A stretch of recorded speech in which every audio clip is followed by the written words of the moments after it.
Welcome to the channel Too Irrational. I'm Pranay Sharma, and in this video we are going to discuss the solutions of CM1 paper B conducted by IFoA Institute in September 2023. We are going to solve and go through the explanation of all the solutions, but if you want the solution sheet, I will leave a number down below where you should WhatsApp or Telegram your email ID and ask for the solution sheets. We'll get back to you in a few days. I've already made detailed explanation of solutions of paper A. I will leave the link of the video in the description. You can check it out. Do like, share and subscribe. Leave a comment, especially if you find any mistake, and I'll reply as soon as possible. Let's get started. Question number 1. An investor is liable to income tax at 22% payable 3 months in arrears and capital gain tax at 27% payable 5 months in arrears. A security which pays coupons every 6 months in arrears at a rate of 3.75% per annum has just been issued at a price of 100 per 100 nominal.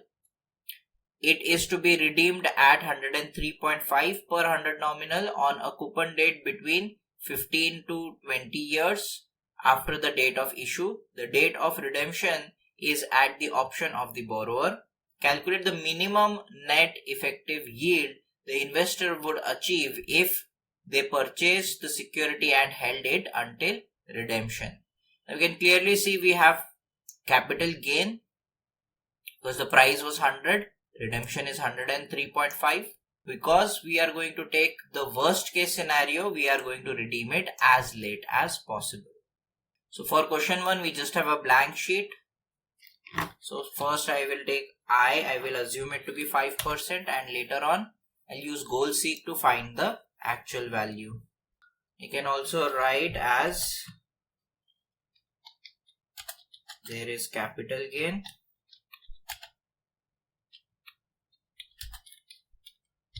and will be equal to 20 years. I'll just make the columns. Time I will take half year because that is what our coupons are. Now you can definitely make it monthly because we do have the the taxes paid every 3 months and stuff after the coupons, but I will just discount the taxes properly. So I have made 20 and these are for coupons. Then for redemption, I have another 20. Discounting factor, I will be taking this, fix it, raised to minus 9. So again, the rate of interest is going to change. Okay, so accordingly, our discounting factor will also change. Now, when it comes to coupons, we had 3.75% per annum, and because we are taking 100 nominal, it is going to be 3.75 divided by 2 per half year, equal to 3.75 by 2 per half year. That is 1.875. These are the coupons.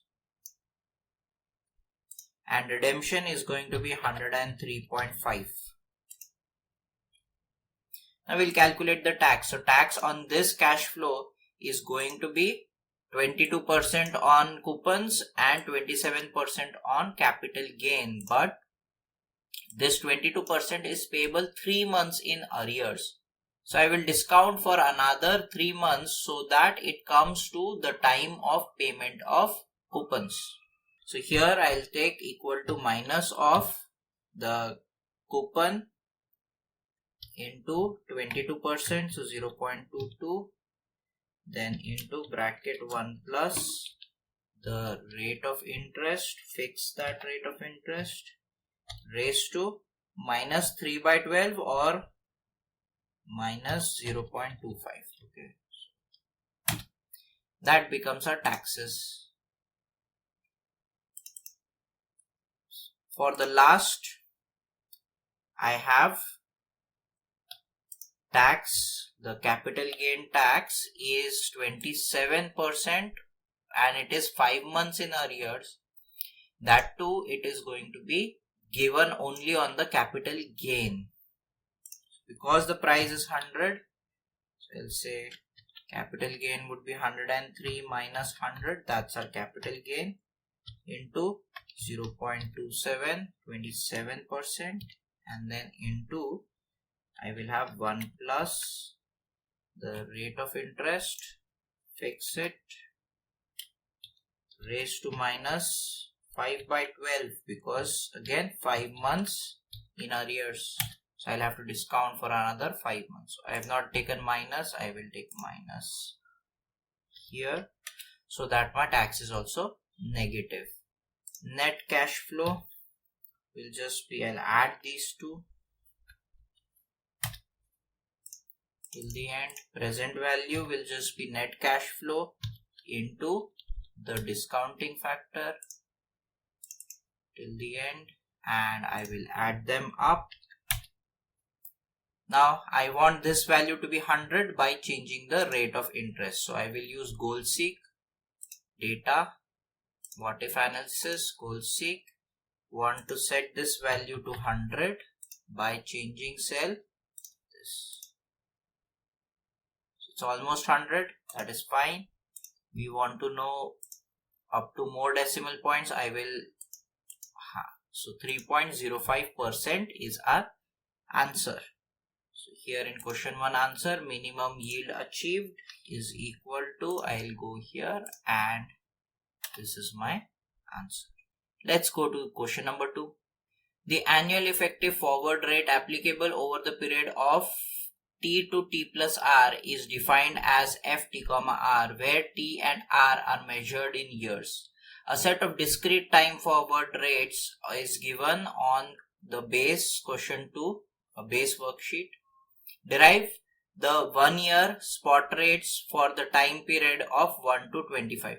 So basically we want discrete spot rates. I think that is what they meant, because we don't have 1 year spot rates. So we want discrete spot rates for the time periods of 1 to 25. So here YT, first year's spot rate will just be forward rate 0,1, and for the later years, so if I want y plus n plus 1 raised to n plus 1, that would just be 1 plus yn raised to n into 1 plus f n comma 1. So yn plus 1 will just be the previous value plus the forward rate raised to 1 by n plus 1 minus 1. This is how we'll make our equation. So for time 2, I'll say equal to bracket, another bracket, 1 plus y1 raised to 1 into bracket 1 plus f1 comma 1, bracket close, another bracket close, raised to 1 by time as 2 and then minus 1. It's the same equation that we made here, and I will drag it down. I would like to write it in percentage, so I'll go home, make it percentage and make it 2 decimal points. Let's see the second part. For the second part, explain briefly one possible justification for the shape of the spot rate yield curve. So first we'll have to make the spot rate yield curve, then we'll talk about the shape. So I will select the data, I want the time and I want this. I'll press Ctrl and I will be able to select both of these columns. Go to insert. Here we have scatter plot. This becomes the spot rate yield curve. Let me rename.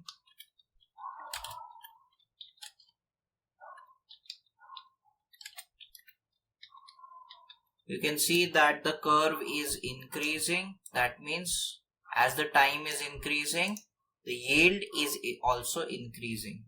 So we'll say Due to higher risk associated to change in interest rate, when investing in higher term, investor expects higher returns to compensate for it.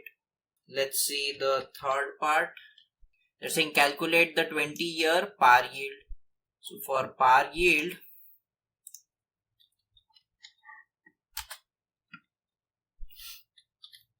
I'll assume it to be again, let's say 5%, and then we'll figure it out using goal seek.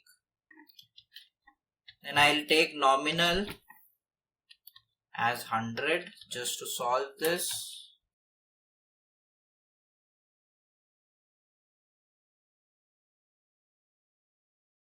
So this is the columns that we are going to use. Because it's a par yield, we will be assuming annual cash flow for 20 years. I will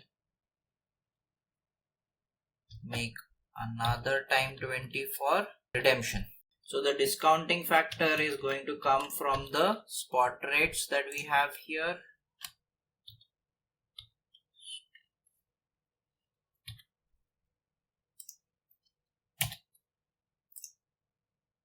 That is for 20 years, and for the last I will just take equal to this one. For the cash flow, we'll take the par yield, fix it into nominal, fix it.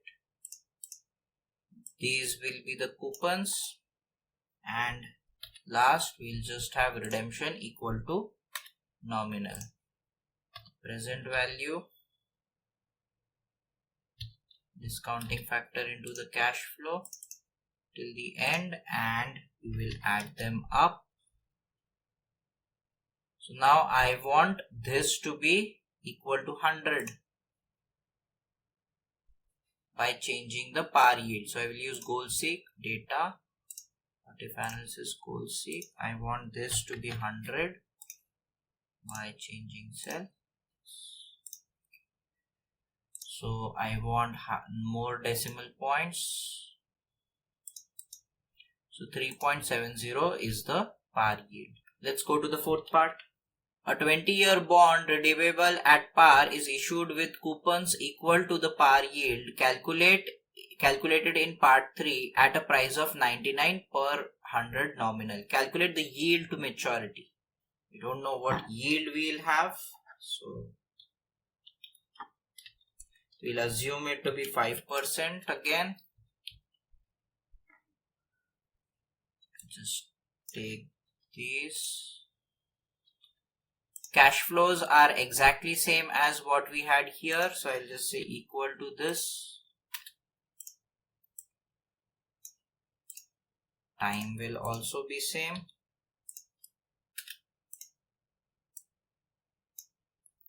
Discounting factor will be according to the yield.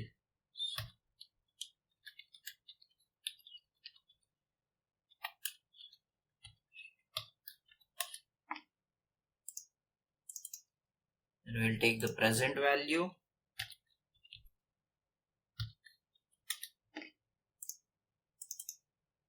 and add them up. Now we would want this to be 99. So again, data, what if analysis, goal seek, this value has to be 99 by changing cell yield. So again, I will have more decimal points. So 3.77 is the yield. I'll write the answers in this answer sheet. Let's go to question number 3.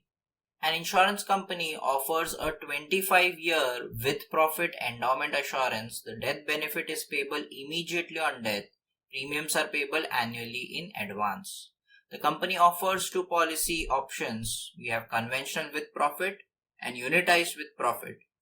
The assumptions used to profit test are listed on question 3 base worksheet. Calculate the benefit payable on death during each year of the policy under each policy option. Let's see the conventional with profit. They are saying basic sum assured is 125,000. Bonus is vested at the end of the policy year, so the death benefit is given in any given year does not include bonus relating to the policy year of death. Now we have super compound bonus. So we'll have a simple bonus and then bonus on bonuses. Then there is terminal bonus as well. Okay, and a separate terminal bonus on maturity. So terminal bonus, you can see first 10 years 0%. Then we have different rates for the different 5-year groups. So let's first solve for conventional with profit. Then we will go to the unitized with profit. So these are the columns that we'll see. Have year, basic sum assured. See year here, because the death benefit is given immediately on death, basically middle of the year. Then basic sum assured, bonus at 5%, that would be like simple bonus.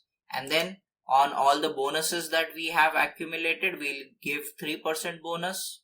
So for that, I will have to calculate the total bonus for the previous year as well. Then we have terminal bonus percentage, then actual terminal bonus. Now terminal bonus will not be included on total bonus because it is on terminal, that is only at the moment of death or maturity. So that does not come here. Then death benefit and maturity benefit. We'll start with our basic sum assured. It is 125,000 for each year. Then bonus at 0.5%. First year will not have any bonus because it is vested at the end. So equal to, just take previous year into 0.005. That is 625 will be given as bonus each year till maturity. Now bonus of 3% will start from here because on this date we did not have any bonuses, so no bonus on bonus here. So I'll have total bonus. Total bonus is going to be bonus in the previous year plus the bonus that has been added in this year.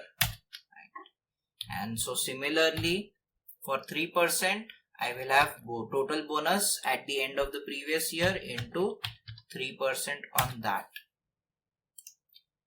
Complete it, and this becomes our total bonus. A terminal bonus percentage for the first 10 years we had 0.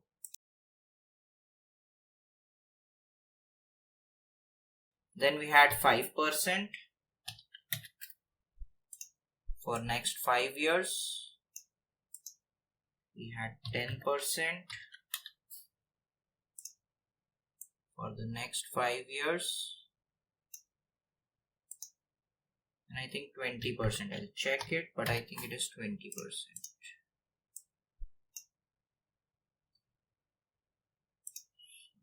Yeah, 5, 10 and 20. And on maturity also we have 20%. So the terminal bonus is going to be on basic sum assured.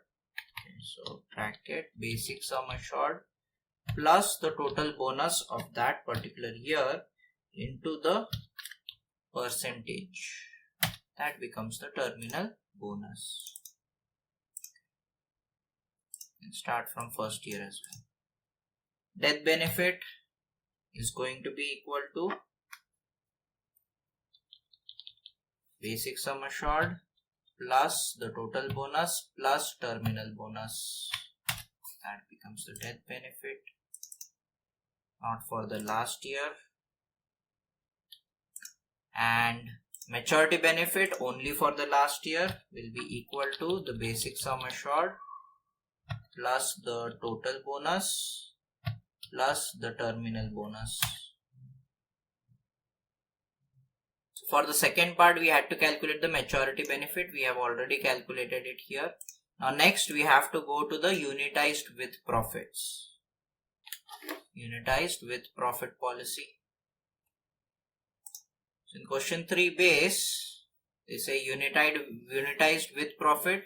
Annual premium is 5,000 payable annually in advance. Allocation rate of percentage of premium allocated is here. So bid offer spread is 5%, annual management charges deducted. So at the end of the year is 1%, unit growth rate is 2.5%, and then terminal bonus payable on death. Here we have, there is an additional minimum monetary payment on death of 125,000 for UWP only. Terminal bonus on maturity is 30%. Let's make the table for this. So for unitized with profit, we have our year premium.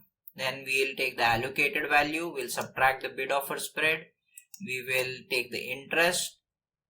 We'll subtract the management charges. We'll have whatever the fund at the end of the year. Then we will add the terminal bonus to it. That becomes the death benefit. But of course, we'll have to take the minimum of 125,000 as well. And we'll calculate the maturity benefit. So premium 5,000 for each year. So beginning of the year, so this is basically for maturity only. Allocated premium, they have specifically said first year 25%, then 50, then 75, and then 101%. So equal to 0.25 into the premium for the first year, then 0.5 into premium, 0.75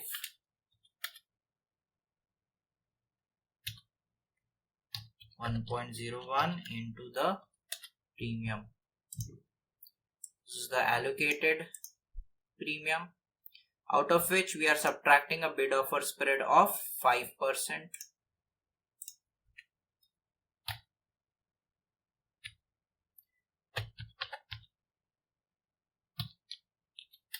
So we'll be subtracting from the allocated premium as a percentage of the allocated premium. Then interest is at 2.5%. Let's say I'll write it here. This is basically 5%. This is 2.5%. And management charges were 1%, I think, right? Yeah, management charges were 1%.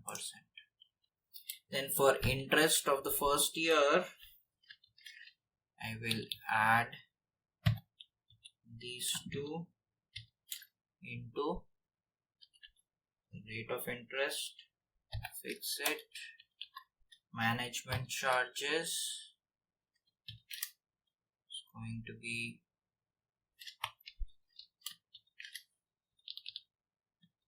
sum of these three into, because it's negative minus of 1%,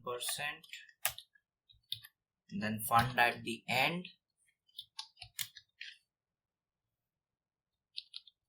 sum of these. Then interest for the second year, I'll have to take fund at the end of the first year as well.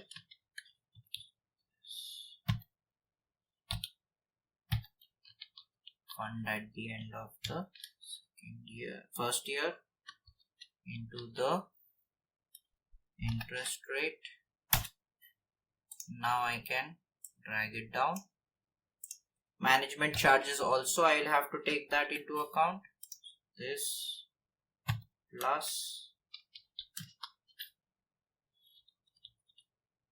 these three into minus of 1%, fix it,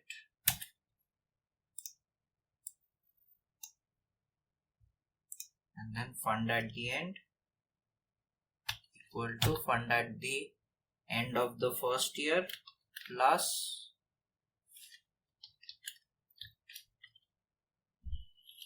of these values.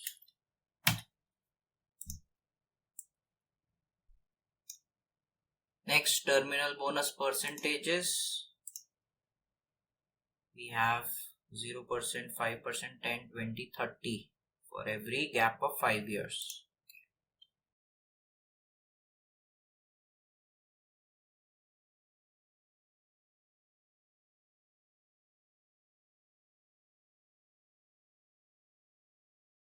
terminal bonus would be equal to the fund at the end into the bonus percentage.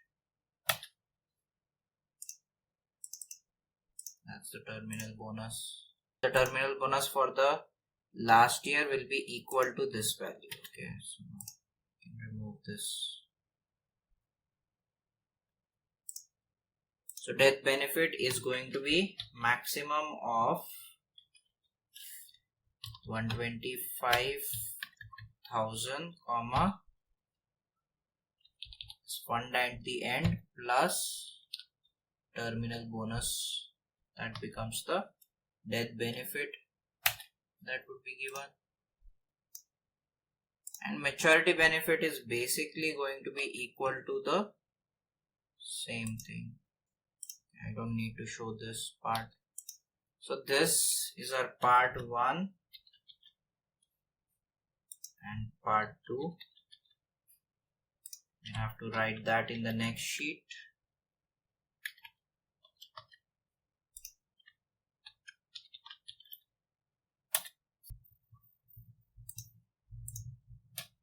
That's the maturity benefits. Now let's go to question number 4.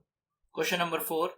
An analyst is investigating the historical mortality experience of a life insurance company. The analyst has been given the claim experience data for the following portfolio of policies sold on 1st January 2008.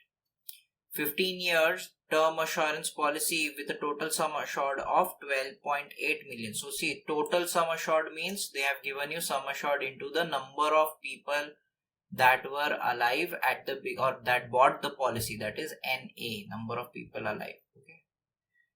Issued to a group of life age 32 exact at the outset.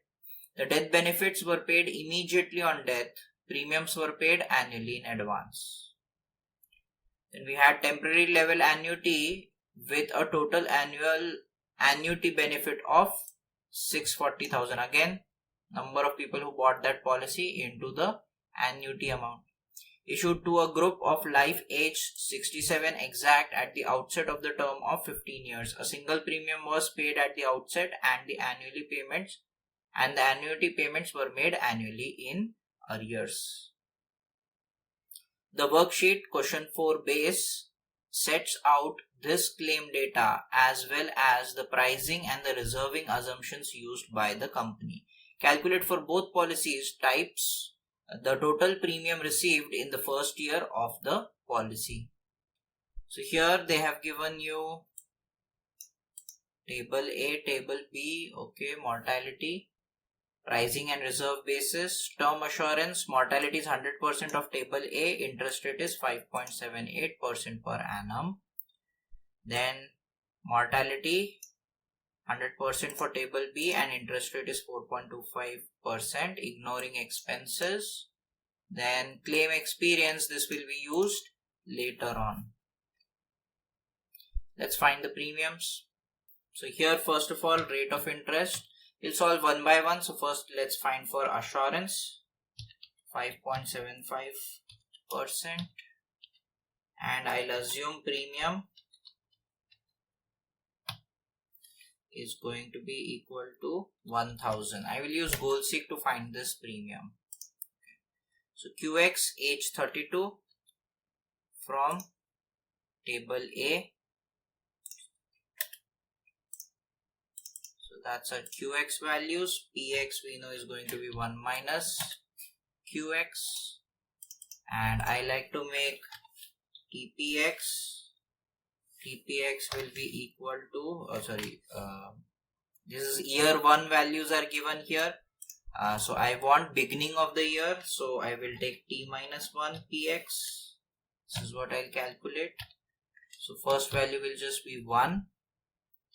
Equal to previous into probability of survival in the first year, and these are the probability of surviving at the beginning of the year. Discounting factor,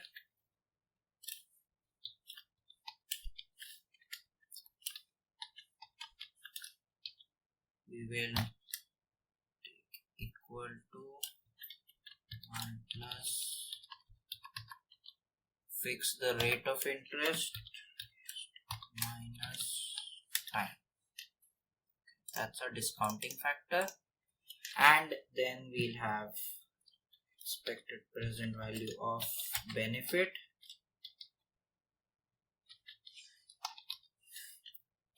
expected present value of premium.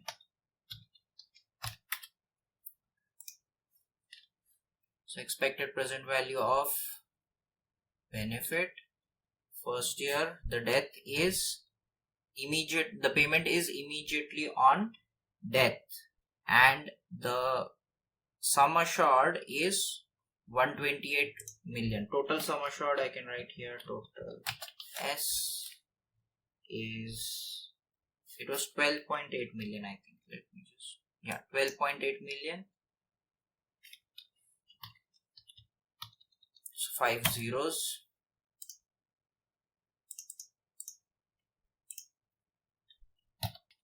Equal to the total sum assured, fix it, into 1 plus the rate of interest, fix it, raised to 0.5 because we have to bring it to the middle of the year, into discounting factor, into probability of surviving the beginning of the year and dying in this year. That becomes the benefit. For premium, we'll assume equal to, this is the premium, fix it, in the beginning of the year. So first year it will just be this. Then for the second year, equal to this value, into discounting, beginning of the second year, that would be time 1, into probability that the person survived the first year.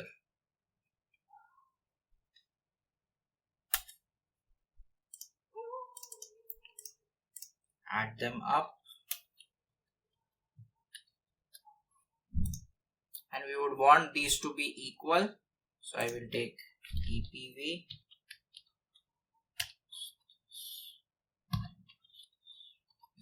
net value. Want this to be 0 by changing the premium. So I will do goal seek.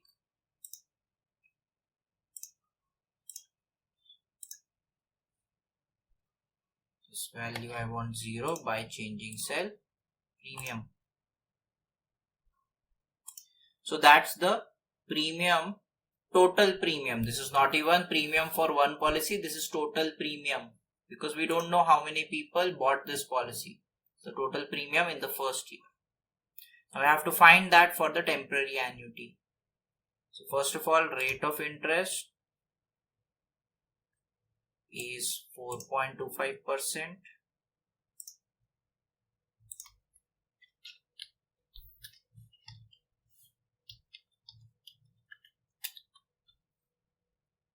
We don't know what the premium is, but we have single premium.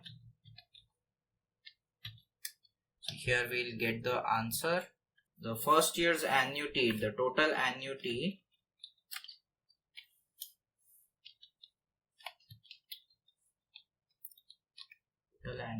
was 640,000.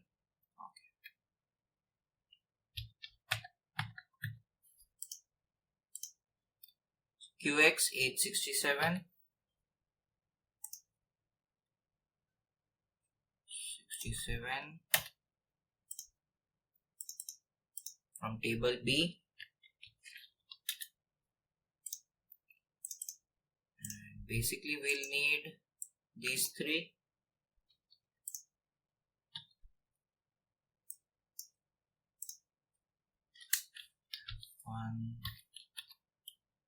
Same way we'll find T minus 1 APX here, discounting factor,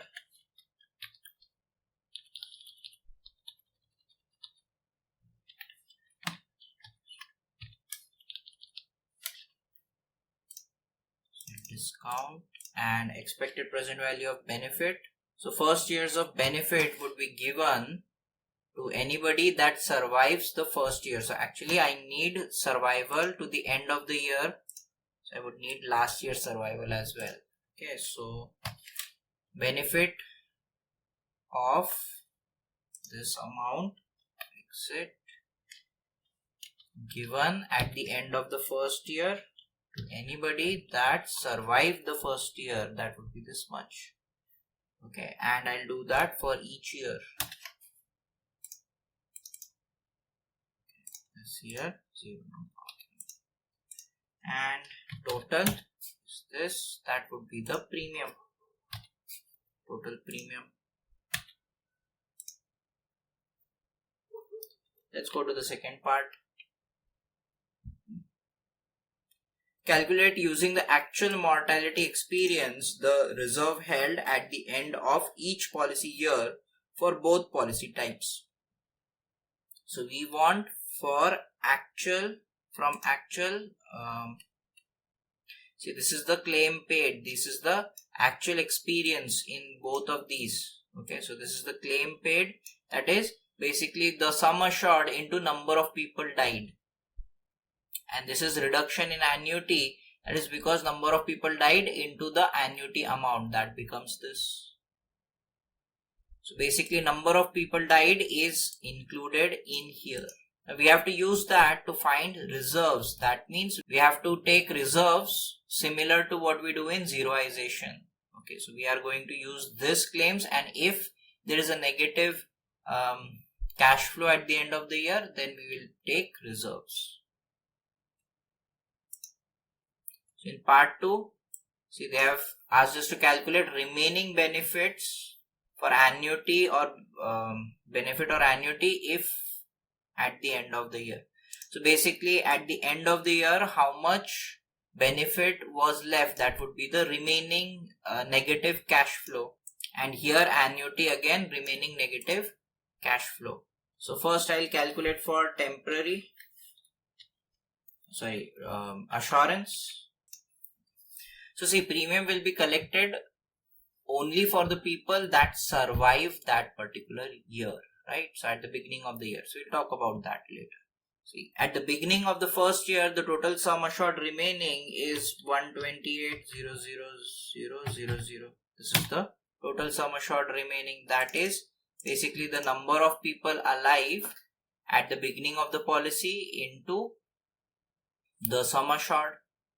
And out of that, some people died. For that, we paid the benefit. So that we'll take it directly from the base. So in first year,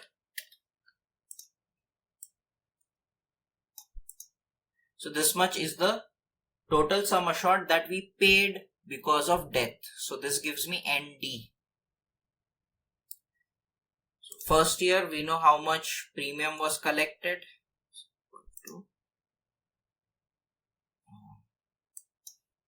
This was the amount of premium, total premium that was collected in the first year. So at the end of the first year, I want to know how many people are still alive. But I cannot know because I don't know the sum assured. So I will take the number of people alive at the end of the first year into the sum assured. That would be basically sum assured remaining minus the total benefits paid. So this is the total sum assured remaining. That means this is number of people alive at the end of the first year into the sum assured. So if I want to know how much premium was collected, I will just say this will be equal to the total sum assured divided by this at the beginning sum assured. Okay, I'll have to fix this into the beginning premium. I'll have to fix this. That will just be the ratio in which our premium will also change. So basically, the number of people alive into the sum assured divided by the number of people that bought the policy into sum assured will give me basically the ratio between the number of people alive here divided by the number of people bought the policy. And when I multiply by this, I am going to get the number of people alive at the end of the first year into the premium. That is what we'll do for each year. So that becomes the total premium collected in each year. This is the total benefit paid in each year. To calculate the benefit that is left at the end of the year after, see, we have collected this much premium, we are supposed to pay this much benefit. If we were able to compensate for the benefit, then it is fine. But if benefit is left, we will have to take that into account here. So I'll say equal to max the total benefit paid into 1.0575, because it is paid in the middle of the year, so raised to 0.5, minus this much premium was collected, but the premium was collected at the beginning of the year, so I'll have to bring it to the end of the year, comma 0. So if this part is positive, then I want that value here, otherwise I want just 0. Now to compensate for this extra benefit, I will be keeping reserves. So at the end of the 13th year, I will keep reserve to compensate for the cash flow at the end of the 14th year.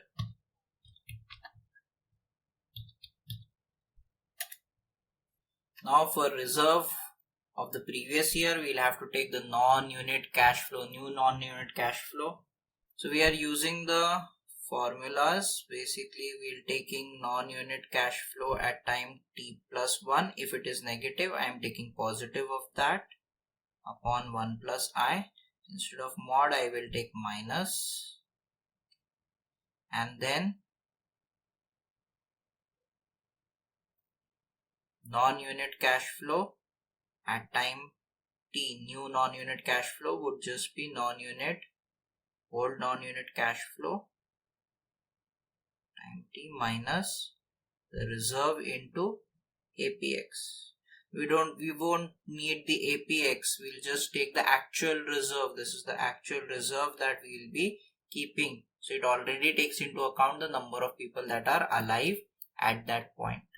So then to directly make reserve of the previous year, just say negative of minimum. Now if this is negative, so that is why I am taking minimum of 0 or this particular cash flow. And what cash flow is that? That is total premium collected at the end of the year. So 575 I will be accumulating it minus the benefit that we gave. That has to be accumulated for half a year, and then minus the previous year's reserve. If this part is negative, then we would like to keep reserve for this year, so divided by 1.0575. That would actually give me reserve of this year. So then I'll drag it up. I don't want reserve at time 0. So these are the reserves. We are not going to keep reserve at this or this, 14 and 15. Now we have to find reserve for annuity as well. For annuity, we have here reduction in annual benefit.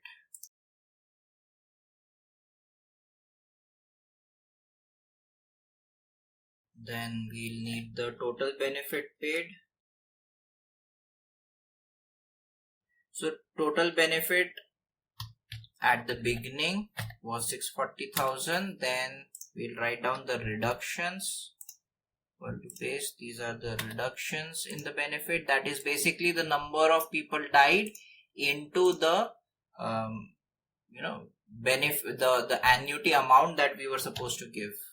Okay, so equal to, this would be the number of people that bought the policy into the annuity amount, out of which these many people died into the annuity amount. So I will be having the number of people that are alive at the end of this first year into the annuity amount. That would be this. So this is the total benefit paid at these times. So at time 0 we did not pay anything. You can actually start with here 640, 1 to 3.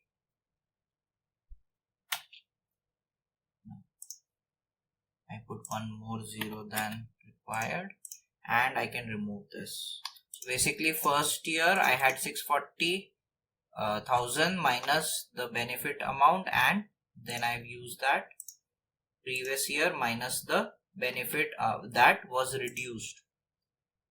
So this gives me basically the number of people that were alive at the beginning or at whatever time we are talking about into the annuity amount, even though we don't know the annuity amount, but this is how we'll calculate the total benefit paid. So the annuity that is left at the end of the year would be this, because there's no premium that was collected. It's just this, and the reserve that we are supposed to keep at the end of the second last year would be equal to this much divided by the interest. What's the interest? The interest rate for this is 4.25%. Equal to the annuity that we are supposed to pay divided by 1.0425. This is the reserve that we'll have to keep. Third part, calculate the total mortality profit or loss accumulated to 1st January 2023 experienced by the company over the 15 years term for this portfolio of policies. So now we have to calculate mortality profit or loss for each year and then accumulate it to 1st January. So for this part also they are writing remaining benefit. I don't think I'll need remaining benefit. So what I'll do is I'll just say reserve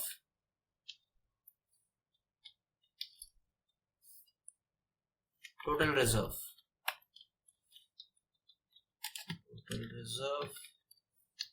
I'll use that as total reserve. Then I need mortality profit.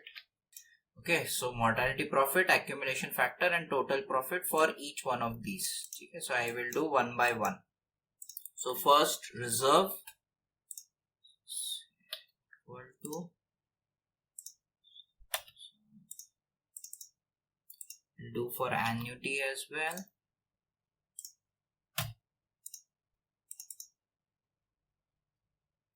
Now to calculate mortality profit, the formulas that we are going to use is going to be first a DSAR. So I am talking about term assurance first. So that would be the sum assured brought to the end of the year minus the reserve kept at the end of the year, and accordingly our EDS will be the number of people that were alive at the beginning of the year, probability of people that died in that year into the DSAR. ADS would be number of people died in that particular year into DSAR, and mortality profit would be EDS into ADS. So basically I can say DSAR into NA QX plus T minus 1 minus ND. This is what we want. Now this number of people alive is multiplied with the sum assured, okay, as well as basically sum assured as well as the reserve. It already contains that. So if I take this out,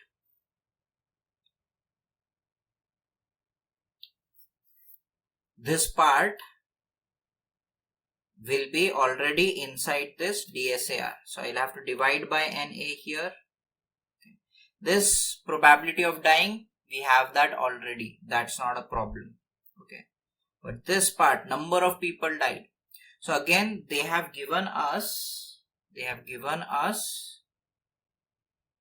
what do we say? They have given us the claims paid. This is basically number of people died into the sum assured.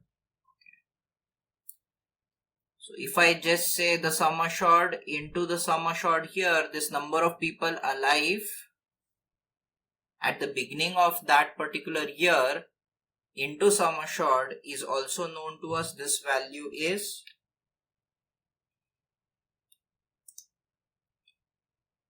this total sum assured remaining, that is that value. So let's make this formula.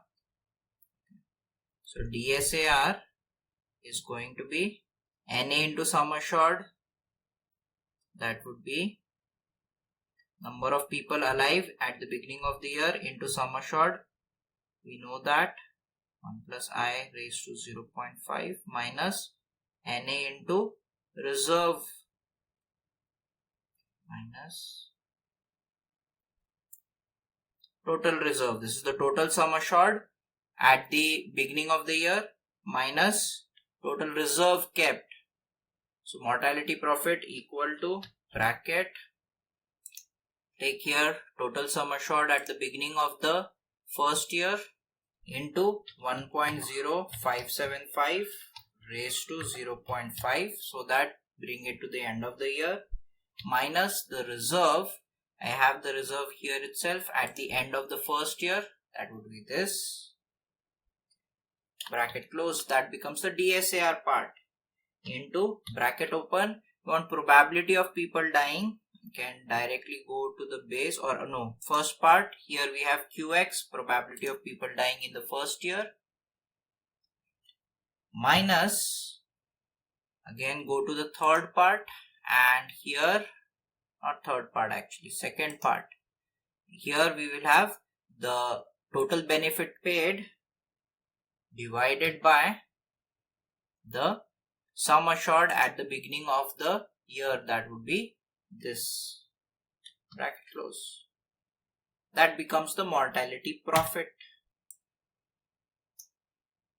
This is the mortality profit for the term assurance. My accumulation factor will be equal to 1.0575 raised to 15 minus the end of the year, the accumulation factor,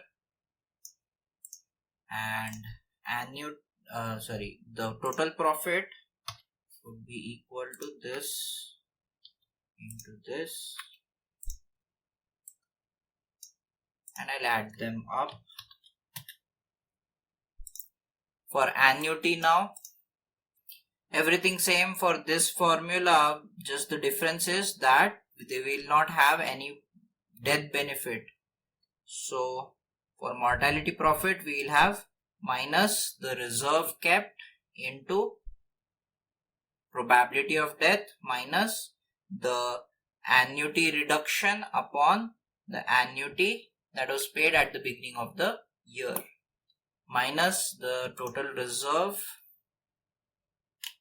into bracket the probability of people dying, minus, we'll go to the second part, here the reduction in benefit divided by, I need the benefit at the beginning of the year, I will write 640,000 here. For now I am just selecting this for the sake of writing something. Enter. So now I will just go here and put 640,000.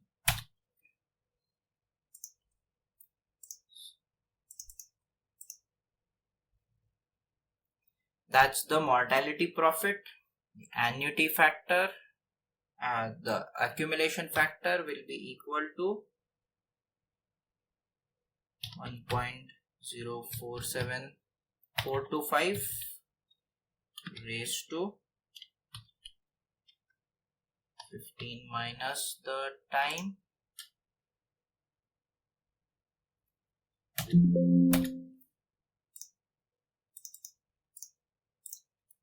and accumulation mortality profit into accumulation, and then we'll add them up. So total profit for term assurance is negative and total profit for annuity factor is positive. Last part, comment without performing any further calculation on the mortality experience of the company for this portfolio of policies. So we'll say for term assurance, total mortality profit is negative, suggesting that the number of deaths were higher than the expected, hence mortality rate was higher.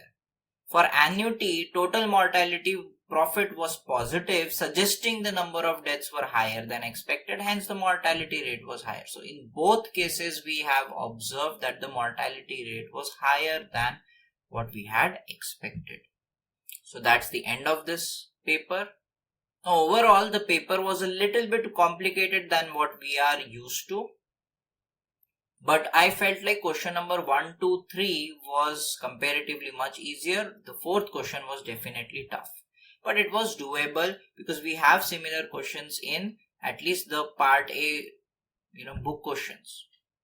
Paper A was comparatively much easier. So there is a chance that your passing mark might still be high, maybe as high as 56, 57. I hope you found this video helpful. I'll see you in the next one.